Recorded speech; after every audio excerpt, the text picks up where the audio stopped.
ಜಾತಿ ಸಮೀಕ್ಷೆಯಲ್ಲಿ ನೀವು ಯಾರು ಕೂಡ ಪಾಲ್ಗೊಳ್ಳಬೇಡಿ ಅಂತ ಸಂಸದ ತೇಜಸ್ವಿ ಸೂರ್ಯ ಕರೆ ಕೊಟ್ಟಿರೋದು. ಯಾಕೆ ಅವರು ಕೂಡ ಹೇಳ್ತಾರೆ ಅವರು ಜಾತಿ ಗಣತಿಯಲ್ಲಿ ಪಾಲ್ಗೊಳ್ಳಲ್ವಂತೆ. ನನಗೆ ನನ್ನ ಮಾಹಿತಿ ಸುರಕ್ಷಿತವಾಗಿರುತ್ತೆ ಅನ್ನುವಂತ ನಂಬಿಕೆ ಇಲ್ಲ ಅನ್ನುವಂಥದ್ದನ್ನ ತೇಜಸ್ವಿ ಸೂರ್ಯ ಹೇಳ್ತಾ ಇರೋದು. ರಾಜ್ಯದ ಜನರಿಗೂ ಕೂಡ ಜಾತಿ ಗಣತಿಯನ್ನ ಬಹಿಷ್ಕರಿಸಲು ಕರೆಯನ್ನ ಕೊಟ್ಟಿದ್ದಾರೆ.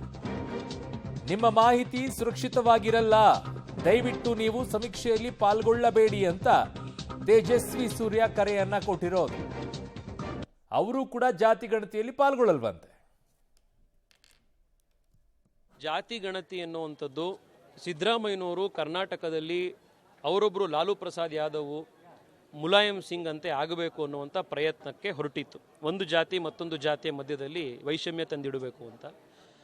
ಆದರೆ ಈ ಪ್ರಯತ್ನ ಇವತ್ತಿನ ಹೈಕೋರ್ಟ್ನ ಆರ್ಡರ್ನ ನಂತರ ಇದು ಪ್ರಾರಂಭದಲ್ಲೇ ಫೇಲ್ ಆಗೋಗಿದೆ. ಹೈಕೋರ್ಟು ಎರಡು ವಿಚಾರ ಸ್ಪಷ್ಟ ಮಾಡಿದೆ. ಒಂದು, ಸಾರ್ವಜನಿಕರು ಮತ್ತು ರಾಜ್ಯದ ಜನತೆ ಇದರಲ್ಲಿ ಪಾರ್ಟಿಸಿಪೇಟ್ ಮಾಡುವಂಥದ್ದು ಅನಿವಾರ್ಯ ಇಲ್ಲ, ಇದು ವಾಲಂಟರಿ ಅಂತ ಹೇಳಿದ್ದಾರೆ. ನಾನಂತೂ ಇದರಲ್ಲಿ ಭಾಗವಹಿಸಲ್ಲ. ಏಕೆಂದರೆ ನನಗೆ ಈ ಸರ್ಕಾರ ನನ್ನ ಡೇಟಾವನ್ನು ಪಡ್ಕೊಂಡು ಅದನ್ನು ಸಂರಕ್ಷಿತವಾಗಿ ಇಡುತ್ತಾ, ಅದನ್ನು ಯಾವ ಕಾರಣಕ್ಕೆ ಉಪಯೋಗಿಸ್ಕೊಳ್ತಾರೆ, ಅದರಿಂದ ಯಾವ ಒಂದು ದುರುದ್ದೇಶಗಳಿಗೋಸ್ಕರ, ಅವರ ರಾಜಕೀಯ ದುರುದ್ದೇಶಕ್ಕೋಸ್ಕರ ಉಪಯೋಗಿಸ್ಕೊಳ್ತಾರೆ ಅನ್ನುವಂಥದ್ದು, ಅದು ನನಗೆ ಈ ಸರ್ಕಾರದ ಮೇಲೆ ನಂಬಿಕೆ ಇಲ್ಲ. ಹೈಕೋರ್ಟು